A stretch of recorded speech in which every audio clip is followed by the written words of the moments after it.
ಮಾನ್ಯ ರಾಜ್ಯಾಧ್ಯಕ್ಷರು ಹಾಗೂ ರಾಷ್ಟ್ರೀಯ ಕಾರ್ಯಾಧ್ಯಕ್ಷರು ಕರ್ನಾಟಕ ರಾಜ್ಯ ಸರ್ಕಾರಿ ಪಡಿತರ ವಿತರಕರ ಸಂಘ ಬೆಂಗಳೂರು ಇವರಲ್ಲಿ ಪಡಿತರ ವಿತರಕರ ಹಲವು ಸಮಸ್ಯೆಗಳ ಕುರಿತು ಮನವಿ ಮಾಡಿಕೊಂಡ ಬಗ್ಗೆ ಗಂಗಾವತಿ ತಾಲೂಕು ಸರ್ಕಾರಿ ಪಡಿತರ ವಿತರಕರ ಸಂಘ ಗಂಗಾವತಿ ವತಿಯಿಂದ ಈ ಕೆಳಕಂಡ ಸಮಸ್ಯೆಗಳ ಕುರಿತು ಸರ್ಕಾರದ ಮಟ್ಟದಲ್ಲಿ ಸೂಕ್ತ ಕ್ರಮ ಕೈಗೊಳ್ಳುವಂತೆ ಮನವಿ ಸಲ್ಲಿಸುತ್ತಿದ್ದೇವೆ. ಪಡಿತರ ವಿತರಣೆಯ ಸಮಯ ಬದಲಾವಣೆ ಕುರಿತು ಪ್ರಸ್ತುತ ಸರ್ಕಾರವು ಬೆಳಗ್ಗೆ 6 ಗಂಟೆಯಿಂದ ರಾತ್ರಿ 10 ಗಂಟೆಯವರೆಗೆ ಪಡಿತರ ವಿತರಣೆಯ ಸಮಯ ನಿಗದಿಪಡಿಸಿರುವುದು ಪಡಿತರ ವಿತರಕರ ಹಾಗೂ ಸಿಬ್ಬಂದಿಗೆ ತೀವ್ರ ತೊಂದರೆಯನ್ನ ಉಂಟು ಮಾಡಿದೆ. ಸುಮಾರು 16 ಗಂಟೆಗಳ ಕಾಲ ಅಂಗಡಿಯನ್ನ ತೆರೆದಿಡಬೇಕಾದ ಪರಿಸ್ಥಿತಿ ನಿರ್ಮಾಣವಾಗಿದ್ದು ಆರೋಗ್ಯ, ಕುಟುಂಬ, ಜೀವನ ಹಾಗೂ ಆಡಳಿತಾತ್ಮಕ ಕಾರ್ಯಗಳ ಮೇಲೂ ಪ್ರತಿಕೂಲ ಪರಿಣಾಮ ಬೀರುತ್ತಿದೆ. ಆದ್ದರಿಂದ ಪಡಿತರ ವಿತರಕರ ಹಿತದೃಷ್ಟಿಯಿಂದ ಪಡಿತರ ವಿತರಣೆಯ ಸಮಯವನ್ನ ಮರುಪರಿಶೀಲಿಸಿ ಮೊದಲು ಇದ್ದಂತಹ ಸಮಯವನ್ನ ನಿಗದಿಪಡಿಸುವಂತೆ ಸರ್ಕಾರದೊಂದಿಗೆ ಚರ್ಚಿಸಿ ಕ್ರಮ ಕೈಗೊಳ್ಳಬೇಕಾಗಿ ವಿನಂತಿಸುತ್ತೇವೆ. ಪಡಿತರ ವಿತರಣೆಯ ಸಮಯದಲ್ಲಿ ಸರ್ವರ್ ಸುಗಮವಾಗಿ ಕಾರ್ಯನಿರ್ವಹಿಸುವ ಕುರಿತು ಈ ತಿಂಗಳಲ್ಲಿ 2 ಬಾರಿ ಬಯೋಮೆಟ್ರಿಕ್ ದೃಢೀಕರಣ ಕಡ್ಡಾಯಗೊಳಿಸಿರುವುದರಿಂದ ಸರ್ವರ್ ಮೇಲೆ ಹೆಚ್ಚಿನ ಒತ್ತಡ ಉಂಟಾಗುತ್ತಿದೆ. ಇದರಿಂದ ಫಲಾನುಭವಿಗಳು ಹಾಗೂ ಪಡಿತರ ವಿತರಕರು ಅನಗತ್ಯವಾಗಿ ಗಂಟೆಗಟ್ಟಲೆ ಕಾಯುವ ಪರಿಸ್ಥಿತಿ ನಿರ್ಮಾಣವಾಗುತ್ತಿದೆ. ಆದ್ದರಿಂದ ಸರ್ವರ್ ಸಾಮರ್ಥ್ಯವನ್ನು ಹೆಚ್ಚಿಸಿ ಯಾವುದೇ ತಾಂತ್ರಿಕ ಸಮಸ್ಯೆ ಆಗದಂತೆ ಕ್ರಮ ಕೈಗೊಳ್ಳಬೇಕಾಗಿ ವಿನಂತಿಸುತ್ತೇವೆ. ಕೆವೈಸಿ ಪ್ರೋತ್ಸಾಹ ದಿನ ಬಿಡುಗಡೆ ಕುರಿತು ಕೆವೈಸಿ ಕಾರ್ಯವನ್ನು ಯಶಸ್ವಿಯಾಗಿ ಪೂರ್ಣಗೊಳಿಸಿ ಸುಮಾರು 7 ರಿಂದ 8 ವರ್ಷಗಳು ಪೂರೈಸಿದ್ದು ಪಡಿತರ ವಿತರಕರಿಗೆ ಸರ್ಕಾರ ಘೋಷಿಸಿರುವ ಪ್ರೋತ್ಸಾಹ ಧನವನ್ನು ತಕ್ಷಣ ಬಿಡುಗಡೆ ಮಾಡುವಂತೆ ಕ್ರಮ ಕೈಗೊಳ್ಳಬೇಕಾಗಿ ವಿನಂತಿಸುತ್ತೇವೆ. ವಯೋವೃದ್ಧರು ಹಾಗೂ ಅಂಗವಿಕಲರಿಗೆ ಆಧಾರ್ ಒಟಿಪಿ ಮೂಲಕ ಪಡಿತರ ವಿತರಣೆ ಕುರಿತು ಬಯೋಮೆಟ್ರಿಕ್ ನೀಡಲು ಸಾಧ್ಯವಾಗದ ವಯೋವೃದ್ಧರು ಹಾಗೂ ಅಂಗವಿಕಲ ಫಲಾನುಭವಿಗಳಿಗೆ ಆಧಾರ್ ಒಟಿಪಿ ಮೂಲಕ ಪಡಿತರ ಪಡೆಯಲು ಶಾಶ್ವತ ಅವಕಾಶ ಕಲ್ಪಿಸುವಂತೆ ಸರ್ಕಾರಕ್ಕೆ ಮನವಿ ಸಲ್ಲಿಸಿ ಅಗತ್ಯ ಕ್ರಮ ಕೈಗೊಳ್ಳಬೇಕಾಗಿ ವಿನಂತಿಸುತ್ತೇವೆ. ನ್ಯಾಯಬೆಲೆ ಅಂಗಡಿ ಮಾಲೀಕರ ಭದ್ರತೆ ಹಾಗೂ ಕಮಿಷನ್ ಹೆಚ್ಚಳ ಕುರಿತು ಪಡಿತರ ವಿತರಕರ ಸಾರ್ವಜನಿಕ ಸೇವೆಯಲ್ಲಿ ಅನೇಕ ಒತ್ತಡಗಳು ಹಾಗೂ ಸಮಸ್ಯೆಗಳನ್ನು ಎದುರಿಸುತ್ತಿದ್ದಾರೆ. ಆದ್ದರಿಂದ ಪಡಿತರ ವಿತರಕರಿಗೆ ಸೂಕ್ತ ಭದ್ರತೆ ಒದಗಿಸುವುದರ ಜೊತೆಗೆ ಪ್ರಸ್ತುತ ನೀಡುತ್ತಿರುವ ಕಮಿಷನ್ ಅನ್ನು ಹೆಚ್ಚಿಸಿ ಜೀವನೋಪಾಯಕ್ಕೆ ಅನುಕೂಲವಾಗುವಂತೆ ಸರ್ಕಾರದ ಮಟ್ಟದಲ್ಲಿ ಕ್ರಮ ಕೈಗೊಳ್ಳಬೇಕಾಗಿ ವಿನಂತಿಸುತ್ತೇವೆ. ಆದ್ದರಿಂದ ಮೇಲ್ಕಂಡ ಎಲ್ಲಾ ಸಮಸ್ಯೆಗಳನ್ನು ಸರ್ಕಾರದ ಗಮನಕ್ಕೆ ತಂದು ಶೀಘ್ರದಲ್ಲಿಯೇ ಪಡಿತರ ವಿತರಕರಿಗೆ ಅನುಕೂಲವಾಗುವಂತಹ ಆದೇಶಗಳನ್ನು ಹೊರಡಿಸಲು ತಮ್ಮ ಅಮೂಲ್ಯ ಸಹಕಾರ ಹಾಗೂ ನೇತೃತ್ವವನ್ನ ನೀಡಬೇಕಾಗಿ ತಮ್ಮಲ್ಲಿ ವಿನಂತಿಸಿಕೊಳ್ಳುತ್ತೇವೆ. ಸನ್ಮಾನ್ಯ ಶ್ರೀ ಕೆ ಕೃಷ್ಣಪ್ಪನವರೇ ಹಾಗೂ ಪ್ರಧಾನ ಕಾರ್ಯದರ್ಶಿಗಳಾದಂಥ ಚನ್ನಕೇಶವ ಗೌಡರವರೇ ಹಾಗೂ ಎಲ್ಲ ವೇದಿಕೆ ಮೇಲೆ ಇರ್ತಕ್ಕಂಥ ಎಲ್ಲ ಪದಾಧಿಕಾರಿಗಳೇ ಹಾಗೂ ಜಿಲ್ಲಾ ಅಧ್ಯಕ್ಷರುಗಳೇ ಹಾಗೂ ಎಲ್ಲ ತಾಲೂಕಾ ಅಧ್ಯಕ್ಷರುಗಳಾದ ಹಾಗೂ ಇಲ್ಲಿ ಬಂದಂತಹ ನನ್ನ ಎಲ್ಲ ಅಣ್ಣತಮ್ಮರೇ, ಸೋದರಿಯರೇ, ಈ ಕೆಲವು ಸಮಸ್ಯೆಗಳ ಬಗ್ಗೆ ನಾವು ಗಂಗಾವತಿ ತಾಲೂಕಾ ಪಡಿತರ ವಿತರಕರ ಸಂಘದಿಂದ ಒಂದು 5-6 ವಿಷಯದ ಬಗ್ಗೆ ಒಂದು ಲೆಟರ್ನ ತಂದಿದ್ದೀವಿ. ಮಾನ್ಯ ಅಧ್ಯಕ್ಷರ ಮುಖಾಂತರ ಅದು ಸರ್ಕಾರಕ್ಕೆ ಒತ್ತಾಯ ಮಾಡಲಿ ಅಂತ ಹೇಳ್ತಾ ಮನವಿಯಲ್ಲಿ ಅದನ್ನ ನಮ್ಮ ಗಂಗಾವತಿ ತಾಲೂಕಾ ಸರ್ಕಾರಿ ಪಡಿತರ ವಿತರಕರ ಸಂಘದ ನಿರ್ದೇಶಕರಾದ ಚೆನ್ನಯ್ಯ ಸ್ವಾಮಿಯವರು ಓದಿ ಹೇಳ್ಬೇಕಂತೇಳಿ ಅವ್ರಿಗೆ ವಿನಂತಿ ಮಾಡ್ತೇವೆ.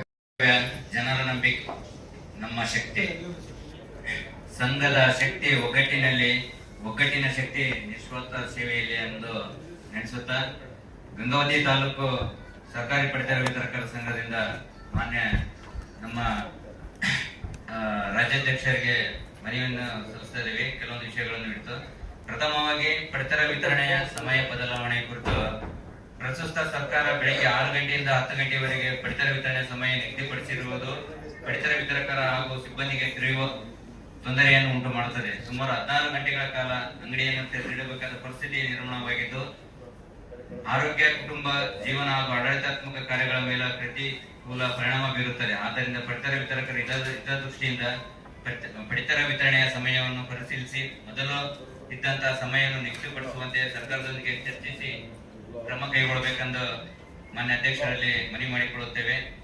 ಎರಡನೇ ವಿಷಯ, ಪಡಿತರ ವಿತರಣೆ ಸಮಯದಲ್ಲಿ ಸರ್ವರ್ ಸುಗಮವಾಗಿ ನಿರ್ವಹಿಸುವ ಕುರಿತು ಈ ತಿಂಗಳ 2 ಬಾರಿ ಬಯೋಮೆಟ್ರಿಕ್ ದೃಢೀಕರಣ ಕಡ್ಡಾಯಗೊಳಿಸಿರುವುದರಿಂದ ಸರ್ವರ್ ಮೇಲೆ ಹೆಚ್ಚಿನ ಒತ್ತಡ ಉಂಟಾಗುತ್ತದೆ. ಇದರಿಂದ ಫಲಾನುಭವಿಗಳು ಹಾಗೂ ಪಡಿತರ ವಿತರಕರು ಅನಧಿಕೃತ ಗಂಟೆಗಟ್ಟಲೆ ಕಾಯುವ ಪರಿಸ್ಥಿತಿ ನಿರ್ಮಾಣವಾಗುತ್ತದೆ.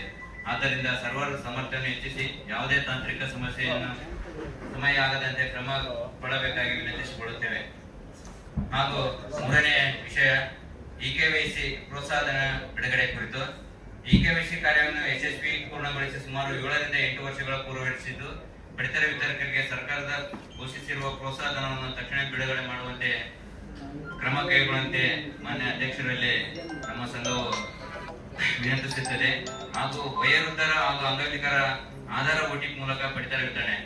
ಈ ಒಂದು ಸಂದರ್ಭದಲ್ಲಿ ಅದು ವಯೋವೃದ್ಧರು ಮತ್ತು ಅಂಗವಿಕಲರಿಗೆ ಪಡಿತರ ವಿತರಣೆ ಮಾಡುವುದು ಬಹಳ ಕಷ್ಟಕರವಾಗಿರುವುದರಿಂದ ಬಯೋಮೆಟ್ರಿಕ್ ನೀಡಲು ಸಾಧ್ಯವಾಗದ ವಯೋವೃದ್ಧರು ಹಾಗೂ ಅಂಗವಿಕಲರ ಫಲಾನುಭವಿಗಳಿಗೆ ಆಧಾರ OTP ಮೂಲಕ ಪಡಿತರ ಪಡೆಯಲು ಶಾಶ್ವತ ಅವಕಾಶ ಕಲ್ಪಿಸುವಂತೆ ಸರ್ಕಾರಕ್ಕೆ ಮನವಿ ಸಲ್ಲಿಸಿ ಅಗತ್ಯ ಕ್ರಮ ಕೈಗೊಳ್ಳಬೇಕೆಂದು ಮಾನ್ಯ ಅಧ್ಯಕ್ಷರಲ್ಲಿ ಈ ವಿಷಯ ಕೂಡ ಮನವಿ ಮಾಡಿಕೊಳ್ಳುತ್ತೇವೆ. ಹಾಗೂ 5ನೇ ವಿಷಯದಾಗಿ ನ್ಯಾಯಬೆಲೆ ಅಂಗಡಿ ಮಾಲೀಕರ ಭದ್ರತೆ. ಇದು ಪ್ರತಿ ಸಲನೂ ನಾವು ಮಾನ್ಯ ಅಧ್ಯಕ್ಷರಲ್ಲಿ ಗಮನಕ್ಕೆ ತಂದಿದ್ದೇವೆ. ಪಡಿತರ ವಿತರಕರ ಸಾರ್ವಜನಿಕ ಸೇವೆಯಲ್ಲಿ ಅನೇಕ ಒತ್ತಡಗಳು ಹಾಗೂ ಸಮಸ್ಯೆಗಳು ಎದುರಿಸುತ್ತಿದ್ದೀವಿ ನಾವೆಲ್ಲರೂ. ಆದ್ದರಿಂದ ಪಡಿತರ ವಿತರಕರಿಗೆ ಸೂಕ್ತ ಭದ್ರತೆ ಇಲ್ಲನೇ ಇಲ್ಲ. ಪ್ರತಿ ಒಂದು ನ್ಯಾಯಬೆಲೆ ಅಂಗಡಿಯಲ್ಲಿ ಸಾರ್ವಜನಿಕರಿಂದ ಹಲವಾರು ತೊಂದರೆಗಳು ಬರ್ತದವ. ಅದನ್ನ ನಾವು ಗ್ರಾಮೀಣ ಮಟ್ಟದಲ್ಲಿ ಬಹಳ ಎದುರಿಸ್ತಾ ಇದೀವಿ. ಅದು ಭದ್ರತೆ ನಮಗೆ ಒದಗಿಸುವ ಜೊತೆಗೆ ಪ್ರಸ್ತುತ ನೀಡುತ್ತಿರುವ ಕಮಿಷನ್ ಹೆಚ್ಚಿಸಿ ಜೀವನೋಪಾಯಕ್ಕೆ ಅನುಕೂಲ ಆಗುವಂತೆ ಸರ್ಕಾರ ಮಟ್ಟದಲ್ಲಿ ಕ್ರಮ ಕೊಡಬೇಕೆಂದು ಮಾನ್ಯ ಸ್ಟೇಟ್ ಕಮಿಟಿ ಇದರಲ್ಲಿ ವಿನಂತಿಸಿಕೊಳ್ಳುತ್ತೇವೆ. ಆದ್ದರಿಂದ ಈ ಮೇಲ್ಕಂಡ ಎಲ್ಲಾ ಸಮಸ್ಯೆಗಳನ್ನು ಸರ್ಕಾರ ಗಮನಕ್ಕೆ ತಂದು ಶೀಘ್ರದಲ್ಲಿ ಪಡಿತರ ವಿತರಕರಿಗೆ ಅನುಕೂಲವಾಗುವಂತೆ ಆದೇಶ ಹೊರಡಿಸಲು ತಮ್ಮ ಅಮೂಲ್ಯ ಸಹಕಾರ ಹಾಗೂ ನೇತೃತ್ವವನ್ನು ನೀಡಬೇಕೆಂದು ತಮ್ಮಲ್ಲಿ ವಿನಂತಿಸಿಕೊಳ್ಳುತ್ತೇವೆ. ಧನ್ಯವಾದಗಳು. ಜನರ ನಂಬಿಕೆ ನಮ್ಮ ಶಕ್ತಿ. ಸಂಘದ ಶಕ್ತಿ ಒಗ್ಗಟ್ಟಿನ ಶಕ್ತಿ ನಿಸ್ವಾರ್ಥ ಸೇವೆಯಲ್ಲಿ ಎಂದು ನೆನೆಸುತ್ತಾ ಗಂಗಾವತಿ ತಾಲೂಕು ಸರ್ಕಾರಿ ಪಡಿತರ ವಿತರಕರ ಸಂಘದಿಂದ ಮಾನ್ಯ ನಮ್ಮ ರಾಜ್ಯಾಧ್ಯಕ್ಷರಿಗೆ ಮನವಿಯನ್ನು ಸಲ್ಲಿಸ್ತಾ ಇದ್ದೇವೆ. ಕೆಲವೊಂದು ವಿಷಯಗಳನ್ನು ಹಿಡಿದು ಪ್ರಥಮವಾಗಿ ಪಡಿತರ ವಿತರಣೆಯ ಸಮಯ ಬದಲಾವಣೆ ಕುರಿತು ಪ್ರಸ್ತುತ ಸರ್ಕಾರ ಬೆಳಿಗ್ಗೆ 6 ಗಂಟೆಯಿಂದ 10 ಗಂಟೆವರೆಗೆ ಪಡಿತರ ವಿತರಣೆ ಸಮಯ ನಿಗದಿಪಡಿಸಿರುವುದು ಪಡಿತರ ವಿತರಕರ ಹಾಗೂ ಸಿಬ್ಬಂದಿಗೆ ತೀವ್ರ ತೊಂದರೆಯನ್ನು ಉಂಟು ಮಾಡುತ್ತದೆ. ಸುಮಾರು 14 ಗಂಟೆಗಳ ಕಾಲ ಅಂಗಡಿಯನ್ನು ತೆರೆದಿಡಬೇಕಾದ ಪರಿಸ್ಥಿತಿ ನಿರ್ಮಾಣವಾಗಿದ್ದು, ಆರೋಗ್ಯ, ಕುಟುಂಬ ಜೀವನ ಹಾಗೂ ಆಡಳಿತಾತ್ಮಕ ಕಾರ್ಯಗಳ ಮೇಲೆ ಪ್ರತಿಕೂಲ ಪರಿಣಾಮ ಬೀರುತ್ತದೆ. ಆದ್ದರಿಂದ ಪಡಿತರ ವಿತರಕರ ಹಿತದೃಷ್ಟಿಯಿಂದ ಪಡಿತರ ವಿತರಣೆಯ ಸಮಯವನ್ನು ಪರಿಶೀಲಿಸಿ ಮೊದಲು ಇದ್ದಂತಹ ಸಮಯವನ್ನು ನಿಗದಿಪಡಿಸುವಂತೆ ಸರ್ಕಾರದೊಂದಿಗೆ ಚರ್ಚಿಸಿ ಕ್ರಮ ಕೈಗೊಳ್ಳಬೇಕೆಂದು ಮಾನ್ಯ ಅಧ್ಯಕ್ಷರಲ್ಲಿ ಮನವಿ ಮಾಡಿಕೊಳ್ಳುತ್ತೇವೆ. 2ನೇ ವಿಷಯ ಪಡಿತರ ವಿತರಣೆ ಸಮಯದಲ್ಲಿ ಸರ್ವರ್ ಸುಗಮವಾಗಿ ನಿರ್ವಹಿಸುವ ಕುರಿತು ಈ ತಿಂಗಳ 2 ಬಾರಿ ಬಯೋಮೆಟ್ರಿಕ್ ದೃಢೀಕರಣ ಕಡ್ಡಾಯಗೊಳಿಸಿರುವುದರಿಂದ ಸರ್ವರ್ ಮೇಲೆ ಹೆಚ್ಚಿನ ಒತ್ತಡ ಉಂಟಾಗುತ್ತದೆ. ಇದರಿಂದ ಫಲಾನುಭವಿಗಳು ಹಾಗೂ ಪಡಿತರ ವಿತರಕರು ಅನಧಿಕೃತ ಗಂಟೆಗಟ್ಟಲೆ ಕಾಯುವ ಪರಿಸ್ಥಿತಿ ನಿರ್ಮಾಣವಾಗುತ್ತದೆ. ಆದ್ದರಿಂದ ಸರ್ವರ್ ಸಾಮರ್ಥ್ಯವನ್ನು ಹೆಚ್ಚಿಸಿ ಯಾವುದೇ ತಾಂತ್ರಿಕ ಸಮಯ ಆಗದಂತೆ ಕ್ರಮ ಕೊಡಬೇಕಾಗಿ ವಿನಂತಿಸಿಕೊಳ್ಳುತ್ತೇವೆ. ಹಾಗೂ ಮೂರನೇ ವಿಷಯ EKYC ಪ್ರೋತ್ಸಾಹಧನ ಬಿಡುಗಡೆ ಕುರಿತು. EKYC ಕಾರ್ಯವನ್ನು ಯಶಸ್ವಿ ಪೂರ್ಣಗೊಳಿಸಿ ಸುಮಾರು 7 ರಿಂದ 8 ವರ್ಷಗಳ ಪೂರ್ವಗೊಳಿಸಿದ್ದು, ಪಡಿತರ ವಿತರಕರಿಗೆ ಸರ್ಕಾರದ ಘೋಷಿಸಿರುವ ಪ್ರೋತ್ಸಾಹಧನವನ್ನು ತಕ್ಷಣ ಬಿಡುಗಡೆ ಮಾಡುವಂತೆ ಕ್ರಮ ಕೈಗೊಳ್ಳುವಂತೆ ಮಾನ್ಯ ಅಧ್ಯಕ್ಷರಲ್ಲಿ ನಮ್ಮ ಸಂಘವು ವಿನಂತಿಸುತ್ತದೆ. ಹಾಗೂ ವಯೋವೃದ್ಧರ ಹಾಗೂ ಅಂಗವಿಕಲರ ಆಧಾರ OTP ಮೂಲಕ ಪಡಿತರ ವಿತರಣೆ. ಈ ಒಂದು ಸಂದರ್ಭದಲ್ಲಿ ಅದು ವಯೋವೃದ್ಧರು ಮತ್ತು ಅಂಗವಿಕಲರಿಗೆ ಪಡಿತರ ವಿತರಣೆ ಮಾಡುವುದು ಬಹಳ ಕಷ್ಟಕರವಾಗಿರುವುದರಿಂದ ಬಯೋಮೆಟ್ರಿಕ್ ನೀಡಲು ಸಾಧ್ಯವಾಗದ ವಯೋವೃದ್ಧರು ಹಾಗೂ ಅಂಗವಿಕಲರ ಫಲಾನುಭವಿಗಳಿಗೆ ಆಧಾರ OTP ಮೂಲಕ ಪಡಿತರ ಪಡೆಯಲು ಶಾಶ್ವತ ಅವಕಾಶ ಕಲ್ಪಿಸುವಂತೆ ಸರ್ಕಾರಕ್ಕೆ ಮನವಿ ಸಲ್ಲಿಸಿ ಅಗತ್ಯ ಕ್ರಮ ಕೈಗೊಳ್ಳಬೇಕೆಂದು ಮಾನ್ಯ ಅಧ್ಯಕ್ಷರಲ್ಲಿ ಈ ವಿಷಯ ಕೂಡ ಮನವಿ ಮಾಡಿಕೊಳ್ಳುತ್ತೇವೆ. ಹಾಗೂ 5ನೇ ವಿಷಯದಾಗಿ ನ್ಯಾಯಬೆಲೆ ಅಂಗಡಿ ಮಾಲೀಕರ ಭದ್ರತೆ. ಇದು ಪ್ರತಿ ಸಲನೂ ನಾವು ಮಾನ್ಯ ಅಧ್ಯಕ್ಷರಲ್ಲಿ ಗಮನಕ್ಕೆ ತಂದಿದ್ದೇವೆ. ಪಡಿತರ ವಿತರಕರ ಸಾರ್ವಜನಿಕ ಸೇವೆಯಲ್ಲಿ ಅನೇಕ ಒತ್ತಡಗಳು ಹಾಗೂ ಸಮಸ್ಯೆಗಳು ಎದುರಿಸುತ್ತಿದ್ದೀವಿ ನಾವೆಲ್ಲರೂ. ಆದ್ದರಿಂದ ಪಡಿತರ ವಿತರಕರಿಗೆ ಸೂಕ್ತ ಭದ್ರತೆ ಇಲ್ಲನೇ ಇಲ್ಲ. ಪ್ರತಿ ಒಂದು ನ್ಯಾಯಬೆಲೆ ಅಂಗಡಿಯಲ್ಲಿ ಸಾರ್ವಜನಿಕರಿಂದ ಹಲವಾರು ತೊಂದರೆಗಳು ಬರ್ತದವ. ಅದನ್ನ ನಾವು ಗ್ರಾಮೀಣ ಮಟ್ಟದಲ್ಲಿ ಬಹಳ ಎದುರಿಸ್ತಾ ಇದೀವಿ. ಅದು ಭದ್ರತೆ ನಮಗೆ ಒದಗಿಸುವ ಜೊತೆಗೆ ಪ್ರಸ್ತುತ ನೀಡುತ್ತಿರುವ ಕಮಿಷನ್ ಹೆಚ್ಚಿಸಿ ಜೀವನೋಪಾಯಕ್ಕೆ ಅನುಕೂಲ ಆಗುವಂತೆ ಸರ್ಕಾರ ಮಟ್ಟದಲ್ಲಿ ಕ್ರಮ ಕೊಡಬೇಕೆಂದು ಮಾನ್ಯ ಸ್ಟೇಟ್ ಕಮಿಟಿ ಇದರಲ್ಲಿ ವಿನಂತಿಸಿಕೊಳ್ಳುತ್ತೇವೆ.